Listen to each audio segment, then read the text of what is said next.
ನಮಸ್ತೆ ವೀಕ್ಷಕರೇ, ಕಲಾಧ್ಯಾನಕ್ಕೆ ಸ್ವಾಗತ. ನಾನು ನಳಿನಾಡಿ, ಸಾಹಿತಿ, ಸಂಶೋಧಕಿ ಹಾಗೂ ಹವ್ಯಾಸಿ ಪತ್ರಕರ್ತೆ.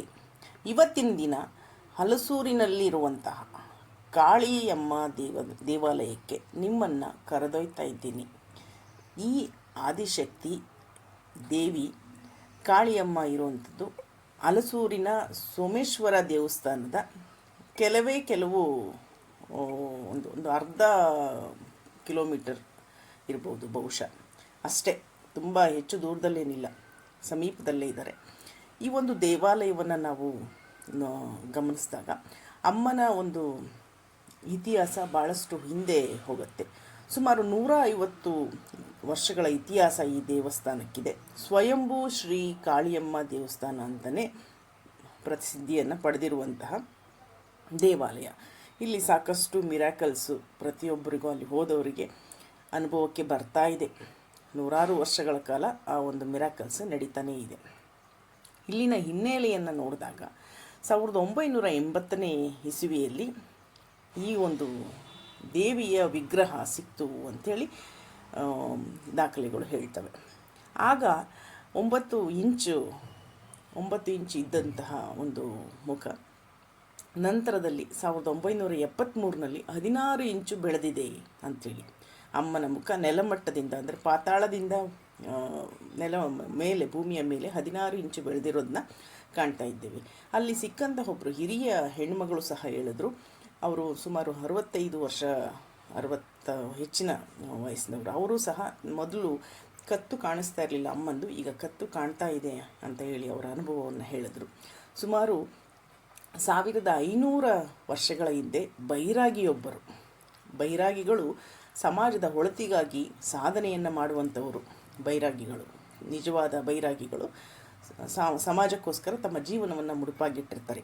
ಅಂತಹ ಓರ್ವ ಸಾಧಕರು, ಬೈರಾಗಿಗಳು ಅಮ್ಮನನ್ನು ಒಂದು ಉಪಾಸನೆ ಮಾಡ್ತಾ, ಅಮ್ಮನ ಪೂಜೆ ಪುರಸ್ಕಾರಗಳನ್ನ ಮಾಡ್ತಾ, ಅಮ್ಮನ ಸಾಧನೆಯಲ್ಲಿ ತೊಡಗಿರುವಂಥ ಸಂದರ್ಭದಲ್ಲಿ ತಾಯಿ ಸಂಪೂರ್ಣ ಒಂದು ತೃಪ್ತಳಾಗಿ ಅವರ ಮುಂದೆ ಕಾಣಿಸ್ಕೊಳ್ತಾಳೆ. ಆ ಸಂದರ್ಭದಲ್ಲಿ ಅವರ ಜೊತೆಗೆ ಇರಲಿಕ್ಕೆ ಶುರು ಮಾಡ್ತಾಳೆ. ನಾವೇನು ಶ್ರೀರಾಮಕೃಷ್ಣ ಪರಮಹಂಸರ ಬದುಕಿನಲ್ಲಿ ನಡೆದ ಘಟನೆಗಳನ್ನು ಕೇಳ್ತೀವಲ್ಲ, ಅದೇ ರೀತಿ ಇಲ್ಲಿ ಅಮ್ಮ ಅವರಿಗೆ ಕಾಣಿಸ್ಕೊಂಡು ಅವರ ಜೊತೆಗೆ ಇರುವಾಗ ಅವರನ್ನು ಯೋಗೇಶ್ವರಿ ಅಂಥೇಳಿ ಕರೆಯಲಾಗುತ್ತೆ. ಆತ ಪ್ರತಿನಿತ್ಯ ತಾಯಿಗೆ ಪೂಜೆ ಪುರಸ್ಕಾರಗಳನ್ನು ಭಾಳ ವಿಶೇಷವಾಗಿ ಒಂದು ಆತ್ಮಪೂರ್ವಕವಾಗಿ ಅರ್ಪಿಸ್ತಾ ಬಂದಾಗ ಅಮ್ಮ ಯೋಗೇಶ್ವರಿ ಸ್ವರೂಪದಲ್ಲಿ ಅಲ್ಲಿ ಇರಲಿಕ್ಕೆ ಶುರು ಮಾಡಿದರು.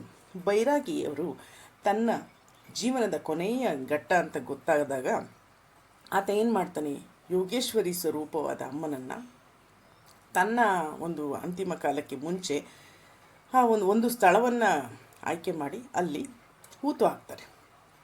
ಏಕೆಂದರೆ ನಂತರದಲ್ಲಿ ಪೂಜೆ ಪುರಸ್ಕಾರಗಳ ಬಗ್ಗೆ ಹೇಳಲಿಕ್ಕಾಗಲ್ಲ ಅಂತ. ಅಲ್ಲಿ ಆ ನಂತರದಲ್ಲಿ ಏನಾಗುತ್ತೆ, ಆ ಒಂದು ಮಣ್ಣು ಮುಚ್ಚಿ ಹೋಗುತ್ತೆ. ಅಲ್ಲಿ ಏನು ಸಂಕಲ್ಪ ಆಗುತ್ತೆ ಅಂದರೆ, ಕಲಿಯುಗದ ಅಂತಿಮ ಕಾಲದಲ್ಲಿ ತಂತಾನೇ ಆ ತಾಯಿ ಎದ್ದೊಳ್ತಾಳೆ ಅನ್ನೋಂಥದ್ದು. ಬಹುಶಃ ಆ ಸಂದರ್ಭ ಈಗ ಬಂದಿರ್ಬೋದು. ಮುಂದೆ ಏನಾಗುತ್ತೆ, ಏಪ್ರಿಲ್ 16, 1947, ಸುಮಾರು 150 ವರ್ಷಗಳ ಹಿಂದೆ ರಾಗಿ ಬೆಳೀತಾ ಇದ್ದಂಥ ಹೊಲದಲ್ಲಿ ಓರ್ವ ರೈತ ಅಲ್ಲಿ ಉಳುಮೆ ಮಾಡುವಂಥ ಸಂದರ್ಭ. ಉಳುಮೆ ಮಾಡ್ತಾ ಇದ್ದಂಥ ಸಂದರ್ಭದಲ್ಲಿ ನೇಗಿಲು ಸಿಗಾಕೊಳ್ಳುತ್ತೆ. ನೇಗಿಲು ಸಿಕ್ಕಾಕೊಂಡಾಗ ಏನಾಗುತ್ತೆ, ಭಾಳ ಪ್ರಯತ್ನ ಮಾಡಿದ್ರೂ ನೇಗಿಲು ಮುಂದಕ್ಕೆ ಹೋಗಲ್ಲ, ಎತ್ತುಗಳು ಹಿಂದಕ್ಕೆ ಜಗ್ತವೆ. ಆಗ ನೋಡಿದರೆ, ತುಂಬ ಮಣ್ಣೆಲ್ಲ ತೆಗೆದು ನೋಡಿದ್ರೆ ತಾಯಿಯ ಕಿರೀಟ ಮತ್ತು ತಲೆ ಏನಾಗಿದೆ, ಆ ನೇಗಿಲಿಗೆ ಸಿಕ್ಕಾಕ್ಕೊಂಡಿದೆ, ಮತ್ತು ತಲೆಯಿಂದ ರಕ್ತ ಬರ್ತಾ ಇದೆ. ಆ ಸಂದರ್ಭದಲ್ಲಿ ತಾಯಿ 14 ವರ್ಷದ ಹೆಣ್ಣು ಮಗುವಾಗಿ, ಅಂದರೆ ನೀಲಾದೇವಿ ಅಂಥೇಳಿ ಆ ತಾಯಿನ ಕರೀತಾರೆ, ಕಾಣಿಸ್ಕೊಂಡು ಇದು ನಾನು ಅಂತ ಹೇಳಿದಾಗ, ಇದು ಕಲ್ಲಲ್ಲ, ನಾನೇ ಬಂದಿದ್ದೀನಿ, ಇಲ್ಲಿ ಪ್ರತಿ ದಿನ ಪೂಜೆ ನಡಿಬೇಕು ಅಂಥೇಳಿ ಆಕೆ ಹೇಳಿ ಅಂತರ್ಧಾನಳಾಗ್ತಾಳೆ. ಅಮ್ಮ ಈ ರೀತಿ ಕಾಣಿಸ್ಕೊಂಡು ಹೇಳಿದ ಕೂಡಲೇ ಜನಗಳಲ್ಲಿ ಅಚ್ಚರಿ ಮೂಡುತ್ತೆ. ಮತ್ತು ಅಲ್ಲಿ ಒಂದು ಚಿಕ್ಕ 4 ಗೋಡೆಗಳ ಒಂದು ಚಿಕ್ಕ ಗುಡಿಯನ್ನು ಮಾಡಿ ಪೂಜೆಯನ್ನು ಮಾಡಲಿಕ್ಕೆ ಹೀಗೆ ಶುರುವಾದಂತಹ ಅಮ್ಮನ ಪೂಜೆ ಪುರಸ್ಕಾರಗಳು ಮುಂದೆ ದೇವಾಲಯವಾಗಿ ಅಲ್ಲಿ ವಿಶೇಷವಾದ ಪೂಜೆ ಪುರಸ್ಕಾರಗಳು ನಡೀತಾ ಇರ್ತವೆ. ಜನಗಳು ಕಾಳಿ ಸ್ವರೂಪ ಅಂದ ಕೂಡಲೇ ಅನಿಮಲ್ ಆಫರಿಂಗ್ ಶುರು ಮಾಡ್ತಾರೆ, ಅಂದರೆ ಬಲಿ ಕೊಡಲಿಕ್ಕೆ ಶುರು ಮಾಡ್ತಾರೆ. ಇದು ಅವರು ತಿಳುವಳಿಕೆ ಇಲ್ಲದೆ ಮಾಡಿದಂಥ ಕೆಲಸ. 1980ರಲ್ಲಿ ಏನಾಗುತ್ತೆ, ಸುಬ್ರಹ್ಮಣ್ಯ ಸ್ವಾಮೀಜಿ ಅನ್ನುವಂಥವ್ರು ತಿರುಪರೂರು ಎಂಬ ಸ್ಥಳದಿಂದ ಬಂದಿರ್ತಾರೆ. ಅವರು ಅಲ್ಲಿ ನವವರ್ಣ ಪೂಜಾವನ್ನು ಮಾಡಿ ಆನಂತರ ಅಲ್ಲಿ ಆ ವಿಗ್ರಹಕ್ಕೆ ಒಂದು ಅಡಿ ಇದೆ ಅಲ್ಲ, ಅಂದರೆ ಹೆಚ್ಚು ಸ್ವಲ್ಪ ಎತ್ತರದಲ್ಲಿದ್ದರೆ ತುಂಬ ಚೆನ್ನಾಗಿರ್ತಿತ್ತು ಅಮ್ಮಂಗೆ ಅಭಿಷೇಕ ಮಾಡಲಿಕ್ಕೆ ಅನ್ನೋ ಸಂಕಲ್ಪವನ್ನು ಮಾಡ್ತಾರೆ. ಅವರು 8 ದಿನಗಳಾಗಿ, ಅಂದರೆ 8 ದಿನಗಳು ನಡೆಯುವ 9 ದಿನಗಳ ಈ ಪೂಜೆಯನ್ನು ಮಾಡುವಂಥ ಸಂಕಲ್ಪ ಮಾಡ್ಕೊಂಡು ಮಾಡ್ತಾ ಇರ್ತಾರೆ. 8ನೇ ದಿನ ಮಾಡಿ ಪೂಜೆ ಮಾಡಿ ನಂತರ 9ನೇ ದಿನ ನೋಡುವಾಗ ಅವರು ಒಂದು ಮನಸ್ಸಲ್ಲಿ ಬರುತ್ತೆ, ಅಮ್ಮನ ಒಂದು ಮೂರ್ತಿ ಇನ್ನೊಂಚೂರು ಎತ್ತರ ಇದ್ದರೆ ಚೆನ್ನಾಗಿತ್ತು ಅಂತ. ಅದಕ್ಕೋಸ್ಕರ ಅವರು 9ನೇ ದಿನ ಪ್ರಾರ್ಥನೆಯನ್ನು ಮಾಡ್ತಾರೆ. 10ನೇ ದಿನ ನೋಡಿದ್ರೆ ಆಶ್ಚರ್ಯ, ಅಂದರೆ ಆ ವಿಗ್ರಹ ಬೆಳೆದಿರುತ್ತೆ. ಆಯಿತಾ, ಅಂದರೆ ಆ ರೀತಿ ಒಂದು ಅಚ್ಚರಿ ಅಲ್ಲಿ ನಡೆದಿರುವಂಥದ್ದು. ಇದನ್ನು ಹಳೆಯ ಕಾಲದ ಭಕ್ತರೆಲ್ಲ ಕೂಡ ಒಪ್ತಾರೆ. ಇಲ್ಲಿ ಇಂದಿಗೂ ಸಹ ಈ ನವರಾತ್ರಿಯಲ್ಲಿ ವಿಶೇಷ ಅಲಂಕಾರಗಳನ್ನ ಮಾಡ್ತಾರೆ. ಅಮಾವಾಸ್ಯೆ ಹುಣ್ಣಿಮೆಯಲ್ಲಿ ಅನ್ನದಾನ ನಡೆಯುತ್ತೆ. ಏನೇ ಕೇಳಿದ್ರು ಅಮ್ಮನ ಹತ್ರ ಹೋಗಿ ಕೇಳಿದರೂ ಸಹ ಅದು ಕೊಡುತ್ತೆ. ಒಳ್ಳೆಯದ ಕೇಳಿದ್ರೆ ಒಳ್ಳೆಯದೇ ಆಗುತ್ತೆ ಅನ್ನೋ ರೀತಿಯಲ್ಲಿ ನಿಜವಾಗ್ಲೂ ಬೈರಾಗಿಯವರು ಯಾವ ರೀತಿಯಲ್ಲಿ ಒಂದು ತಾಯಿಗೆ ಅಭಿಷೇಕ ಮಾಡಿ ಪ್ರತಿಯೊಂದು ಏನು ನಡೆಸಿ ಅವರು ಪುಣ್ಯ ಸಂಕಲ್ಪ ಮಾಡಿದರು, ಜಗತ್ತಲ್ಲಿ ಕಲ್ಯಾಣಕ್ಕೆ ಒಂದು ಸಂಕಲ್ಪ ಮಾಡಿದರು, ಅದು ಫಲಿಸ್ತಾ ಇರೋದನ್ನು ಇವತ್ತು ಕಾಣ್ಬೋದಾಗಿದೆ. ಯಾರೇ ಹೋದ್ರೂ ಅಲ್ಲಿ ಅಮ್ಮನೊಂದಿಗೆ ಒಂದು ಡಿವೈನ್ ವೈಬ್ರೇಷನ್ನ ಫೀಲ್ ಮಾಡಬಹುದು. ಸೊ ಅಂಥ ಒಂದು ದಿವ್ಯ ಕ್ಷೇತ್ರ, ಪುಣ್ಯಕ್ಷೇತ್ರ ಅಂತಲೇ ಹೇಳ್ಬೋದು. ಒಳ್ಳೆಯದನ್ನು ಕೇಳಿದರೆ ಒಳ್ಳೆಯದೇ ಆಗುತ್ತೆ ಅನ್ನೋದಕ್ಕೆ ಈ ಒಂದು ದೇವಾಲಯ ಸಾಕ್ಷಿ. ನಾನು ಭೇಟಿ ಮಾಡಿದಂಥ ಅಲ್ಲಿ ಕೆಲವು ಭಕ್ತರು ಸಹ ತಮ್ಮ ಜೀವನಾವಧಿಯಲ್ಲಿ ಒಂಟಿಯಾಗಿದ್ದಂತಹ ಮಹಿಳೆಯೊಬ್ಬರು ಹೇಳ್ತಾ ಇದ್ದರು, ನನಗೆ ತುಂಬ ಕಷ್ಟ ಆದಾಗಲೂ ಸಹ ಅಮ್ಮ ನನ್ನ ಕೈ ಬಿಡಲಿಲ್ಲ, ನಾನು ನೋಡ್ಕೊಳ್ಳಿಕ್ಕೆ ಕಳಿಸಿದ್ರು ಜನಗಳನ್ನ ಅಂತ. ಅಷ್ಟು ಒಂದು ಪಾಸಿಟಿವ್ ವೈಬ್ರೇಷನ್ನು ಅಮ್ಮ ಮಕ್ಕಳನ್ನು ಯಾವತ್ತೂ ಮರೆಯಲ್ಲ ಅನ್ನೋದಕ್ಕೆ ಸಾಕ್ಷಿ. ಧನ್ಯವಾದಗಳು ವೀಕ್ಷಕರೇ.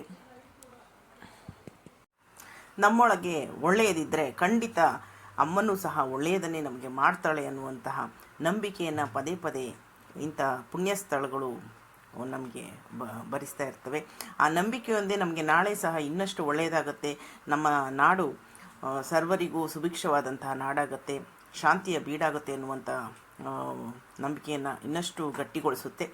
ಈ ಒಂದು ದೇವಾಲಯಕ್ಕೆ ಅತಿ ಹೆಚ್ಚು ಕಾಳಜಿ ಮಾಡಿ ದೇವಾಲಯವನ್ನು ಸ್ಥಾಪನೆ ಮಾಡೋದರಲ್ಲಿ ಶ್ರೀ ಆರ್ ಪದ್ಮನಾಭನ್ ಅಂತೇಳಿ ಮತ್ತು ಅವರ ಕುಟುಂಬದವರು ಸಾಕಷ್ಟು ಕೆಲಸ ಮಾಡಿದ್ದಾರೆ. ದೇವಾಲಯವನ್ನು ಒಂದು ಉಜ್ವಲವಾಗಿ ಮುಂದುವರಿಯುವಂತೆ ಮಾಡಿದ್ದಾರೆ. ಅದು ಆ ಕಡೆ ಈ ಕಡೆ ಎಲ್ಲ ಒತ್ತುವರಿ ಸಮಸ್ಯೆಗಳಂತೂ ಸಾಕಷ್ಟು ಎದುರಿಸಿದ್ದು ಆ ದೇವಾಲಯ. ಅಂಥ ಸಂದರ್ಭದಲ್ಲೆಲ್ಲ ಇವರು ನಿಂತು ಕಾನೂನು ಎಲ್ಲ ಇಟ್ಕೊಂಡು ಹೋರಾಡಿ ದೇವಾಲಯವನ್ನು ಉಳಿಸಿದ್ದಾರೆ. ಆ ಒಂದು ಪುಣ್ಯ ಅವರಿಗೆ ನಿಜವಾಗ್ಲೂ ತಲುಪಿದೆ ಅಂತ ನಾನು ಭಾವಿಸ್ತೀನಿ. ಇವತ್ತಿಗೂ ದೇವಾಲಯ ಖುಷಿಯಾಗತ್ತೆ ಹೋದರೆ. ನಿಮಗೆಲ್ರಿಗೂ ಒಳ್ಳೆಯದಾಗಲಿ. ಇಂತಹ ಆಧ್ಯಾತ್ಮಿಕ, ಸಾಂಸ್ಕೃತಿಕ, ಸಾಹಿತ್ಯಿಕ ವಿಶೇಷಗಳಿಗಾಗಿ ನನ್ನ ಚಾನಲ್ನ ಸಬ್ಸ್ಕ್ರೈಬ್ ಮಾಡಿ, ಶೇರ್ ಮಾಡಿ, ಲೈಕ್ ಮಾಡಿ ಅಂತ ಕೇಳ್ತಾ ಇವತ್ತಿನ ಎಪಿಸೋಡ್ನ ಮುಗಿಸ್ತಾ ಇದ್ದೀನಿ. ಧನ್ಯವಾದಗಳು ವೀಕ್ಷಕರೇ. ಒಳ್ಳೆಯದಾಗಲಿ.